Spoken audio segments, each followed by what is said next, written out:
Alexander, a young Israeli hostage, is finally freed after being held captive by the Palestine resistance. You'd expect this to be a moment of pure joy, and Israel hugs, tears, maybe a national sigh of relief. But instead, it's turned into a firestorm of criticism aimed directly at Netanyahu and his government. From what's circulating on X and in reports from places like Al Jazeera and Reuters, Eden and those close to the situation aren't exactly throwing a parade for Israel's leadership. There's a real sense of frustration, even outright disdain, toward Netanyahu's administration.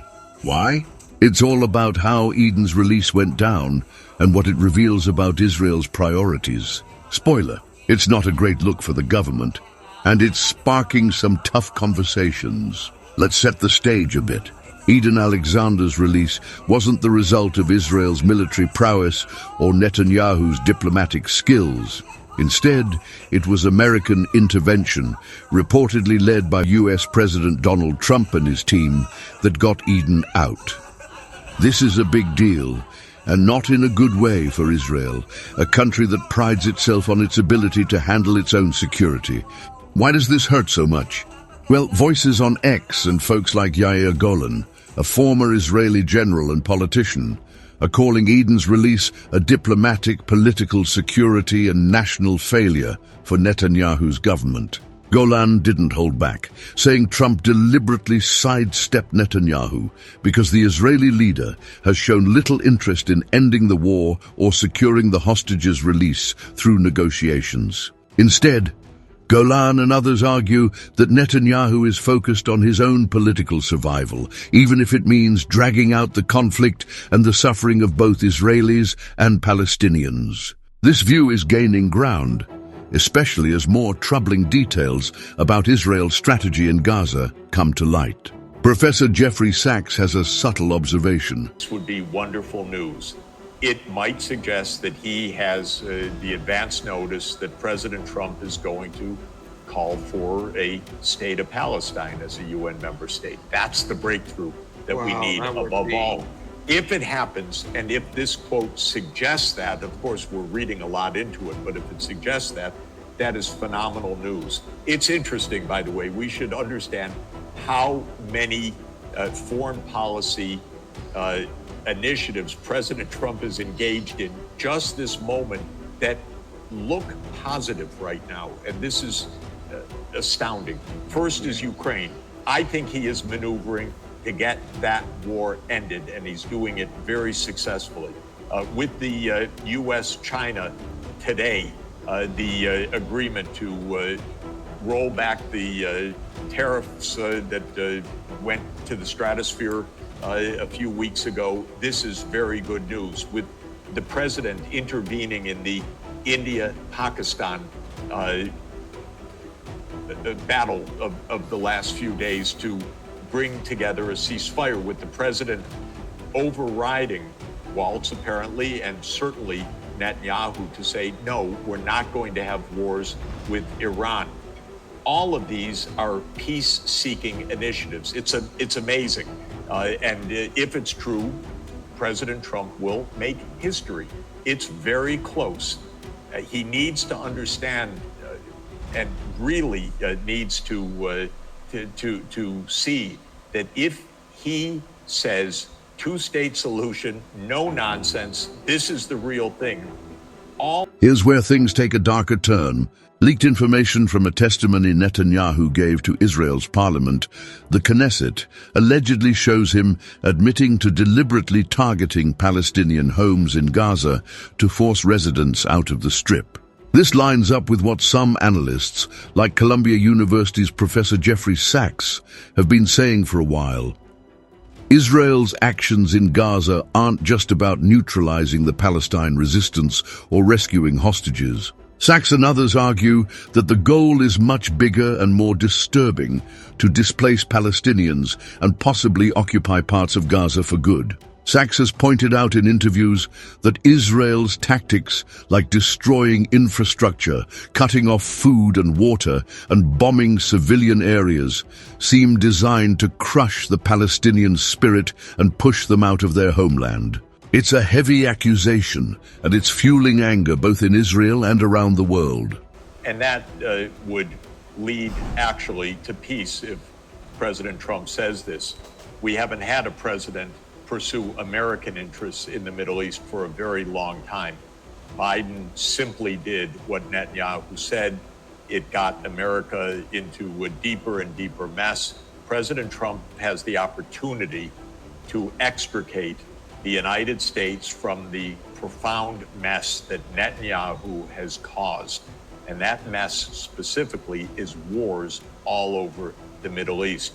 President Trump likes peace, he likes business, he likes development, and all of that is possible if President Trump says, I'm not following the madness of Israel's extremism. I'm going to pursue a normal approach. That means recognizing the state of Palestine alongside the state of Israel. It means agreeing with the Arab peace initiative of the last 23 years that there can be normalcy, there can be peace, there can be normal relations between the Arab world and Israel, but Israel can't have it all. It can't just keep expanding into other people's territories. It has to live within its borders, and then it can live peacefully and normally with the rest of the Middle East, including the Palestinians, including Saudi Arabia, including the Gulf region, including Egypt. But it has to stop expanding. It has to live within its legal borders. Let's zoom in on Eden's release, because it really highlights the gap between what Netanyahu says and what's actually happening. The Israeli government has repeatedly claimed that the hostages are their top priority. David Menashe, a government spokesperson, has said over and over that the safety and return of the captives are of paramount importance. Extremely grateful with the potential of our hostage coming home. That is our ultimate objective. Of course, we are delighted with the fact that our hostage is potentially coming home, no matter what the citizenship of our hostages. If they are an Israeli citizen, it is our duty to get every single one of them home. And I want to remind you that our war aims are the same today as they were just a couple of days after the October 7th massacre, when the Prime Minister set them together in partnership with Israel's cabinet. This war will be over when its goals are met. And you can read this into your question as well as an answer. The return of all of our hostages, both the living and the deceased, the elimination of the military and governmental capabilities of the Hamas terror organization, and the removal of the terrorist threat from Gaza. Those are our war aims, and that's what all of these discussions, both diplomacy and our military efforts to put pressure on Hamas, which has resulted in this potential release, please God, when it happens. That's why it is happening, because... But the fact that Eden was freed through American mediation, not Israeli efforts, pokes a big hole in that narrative. Ex-posts from commentators like journalist Dan Cohen call out the irony.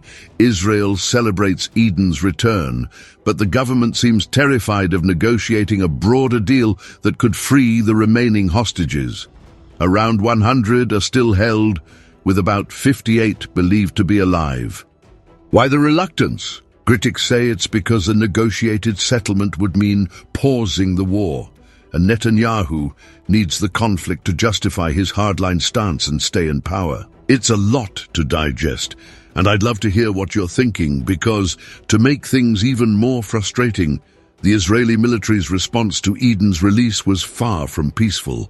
Almost as soon as the news broke, the Israel Defense Forces, IDF, started bombing Gaza again, vowing to keep fighting until all hostages are freed. In a statement, the IDF said, "We are excited, and we welcome the return of Eden, an IDF fighter, back home.